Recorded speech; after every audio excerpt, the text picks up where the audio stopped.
जय हिंद दोस्त, मैं आपका दोस्त अवाजीत, अंतर्राष्ट्रीय प्लेयर दोस्त। सबसे बड़ी इंपॉर्टेंट बीपीएससी टीआरई 2.0 में लगातार धांधली करता पकड़े जा रहे हैं। कहीं भागलपुर से तो कहीं मुजफ्फरपुर से तो कहीं दरभंगा से और अन्य जिलों से भी पकड़े जा रहे हैं। आपको याद होगा मैंने आवाज उठाई थी कि बीपीएससी में कई ऐसे जिले हैं जहां पे जांच एजेंसियों ने जांच नहीं किया है, वहां अवैध शिक्षक है या शिक्षा विभाग द्वारा किसी भी प्रकार की जांच नहीं की गई है, वहां अवैध शिक्षक आज भी मौजूद हैं।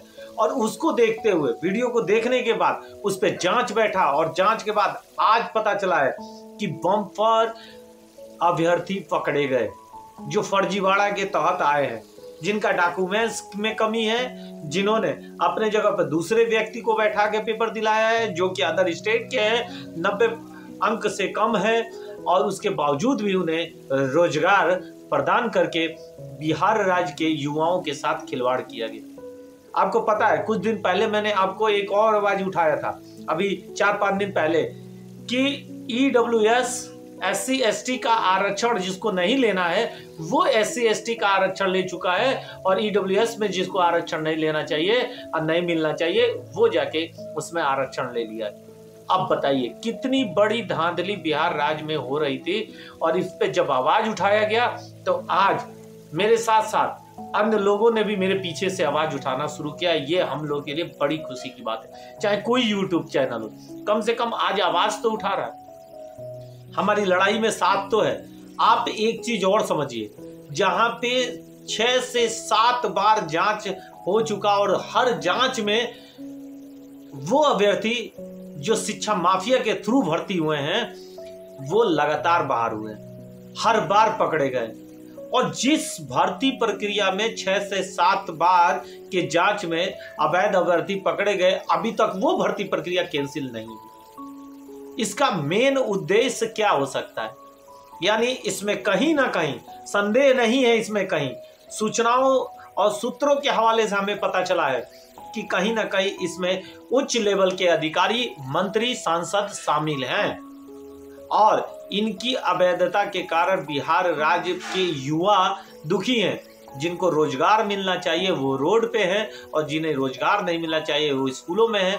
अब उनसे पैसे भी वापसी की बात की जा रही है जो कि पकड़े जा रहे हैं। अदर स्टेट वाले बिहार राज्य में प्रवेश करके बिहार राज्य का निवास प्रमाण पत्र बनवा के ईडब्ल्यूएस के अंदर घुस के आरक्षण लिए, ओबीसी SC ST के अंदर घुस के आरक्षण लिए, और 50% से अधिक अभ्यर्थी भर्ती हो गए। यानी अदर स्टेट 50% से अधिक किस आधार पे भर्ती हो गए? जब 10% का कोटा ही है तो ये 40% एक्स्ट्रा कहां से आ गए? अगर ये 40% अभ्यर्थियों को बाहर निकाल दिया जाए तो आप उम्मीद करिए कि 40% अभ्यर्थी बिहार राज्य के भर्ती होंगे, और जिन्होंने बिहार राज्य का निवास प्रमाण पत्र बना के ईडब्ल्यूएस अदर का आरक्षण लिया है, अगर उनको 20% बाहर कर दिया जाए तो बिहार राज्य में 60% अभ्यर्थी अभी भी भर्ती हो सकते हैं, जो कि योग्य अभ्यर्थी हैं, जो कि लाठियां खाए, जो कि बहन बेटियों के ऊपर बुरी तरीके से अपनी गलती को छुपाने के लिए लाठियों की बरसात की गई। ऐसे शिक्षक जो कि अवैधता से जुड़े हुए हैं, ऐसे अधिकारी जो शिक्षा माफिया से जुड़े हुए हैं, ऐसे नेता, मंत्री, सांसद जो कि शिक्षा माफियाओं को जन्म दे रहे हैं, और उनको लग रहा है कि ये जन्म हमारे लिए फायदेमंद है, तो आपको कभी भी ये फायदा नहीं देने वाले हैं। ये एक दिन आपको ही काट लेंगे, आपको ही डस लेंगे, क्योंकि इनका कोई अधिकार नहीं होता है, कोई क्षेत्र नहीं होता। मैंने बहुत सारे ऐसे लोगों को देखा है राजनीति में ही कि जिन्होंने आज आपकी पार्टी के लिए प्रचार किया, कल अगर भाजपा की ताकत बढ़ गई तो भाजपा पार्टी में चले गए, कल सपा की बढ़ गई तो सपा में चले गए, कल जाके आरजेडी की बढ़ गई तो आरजेडी में चले जाएंगे, जेडीयू की बढ़ गई तो जेडीयू में चले जाएंगे। ये किसी के नहीं है, और ये आपको ही डसेंगे। दिल्ली का कांड देख लीजिए, शराब माफिया वाला, जो मेन गिरोह का मेन लीडर था, वही जाके आज दिल्ली सरकार को फंसा दिया। तो याद रखिएगा, आपके भी दिन आएंगे, और हम लोग की लड़ाई शिक्षकों की सही और सही सोच के तहत लड़ रहे हैं, हार मानने वाले नहीं है। जीत के लिए चाहे किसी भी हद तक हम लोग को जाना पड़े, हम लोग जाएंगे। और जो अयोग्य अभ्यर्थी हैं उनको योग्य कभी साबित नहीं होने देंगे। अभी 21 तारीख के बाद, जब भी हो सके 21 तारीख के बाद आपको पटना हाईकोर्ट द्वारा भी निर्णय देखेगा।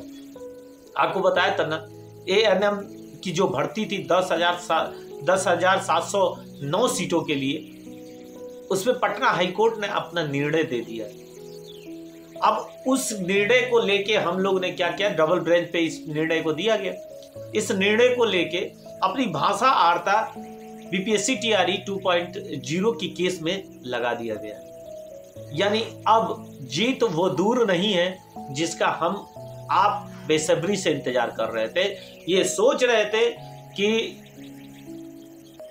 कहीं केंद्र सरकार आदेश दे दे जांच का, CBI के नहीं दिया। सोच रहे थे हम लोग कि मुख्यमंत्री साहब तगड़ा जांच करवाएंगे और अवैध लोगों को बाहर करेंगे, इस भर्ती प्रक्रिया को रद्द करेंगे, लेकिन ऐसा भी नहीं देखने को मिला। और हम लोग ने लगातार मुख्यमंत्री साहब से गुहार लगाए। और इसको कुछ लोग ऐसे थे जो कह रहे थे कि नहीं, मेरे वजह से ये भर्तियां हुई हैं, लेकिन ये नहीं कोई कहने को सामने आ पा रहा है कि मेरे वजह से इस भर्ती में करप्शन हुआ है, शिक्षा माफिया इतना अधिक प्रवेश कर गए कि इस भर्ती को ही हम लोग शुद्ध तरीके से नहीं करा पाए। आखिर ये युवाओं के जीवन से खिलवाड़ नहीं है तो क्या है? एक युवा जो दिनों रात मेहनत करता है, B.Ed करता है, BPED करता है, NIS करता है, तब जाके एक शिक्षक की योग्यता के लिए वो खड़ा होता है। और जो बिहार राज्य में लड़ाई थी, जिस समय शिक्षकों की भर्ती की मांग उठानी थी, उस समय जो अच्छे शिक्षक थे, जो सही शिक्षक थे, उनके ऊपर लाठियां गिरी। जो सरकारें आई वो लाठियां गिरवाई। और जब भर्ती प्रक्रिया को निकाला गया, तब जो सो रहे थे घरों में, जिनके पास कुछ नहीं था, उनको मान्यता देके भर्ती कर लिए। 12 लाख, 14 लाख, 15 लाख में सीटों को बेचने का जो काम किया गया, जो सूत्रों के हवाले से हम लोग को पता चला, ऐसा अवैध काम करने वाले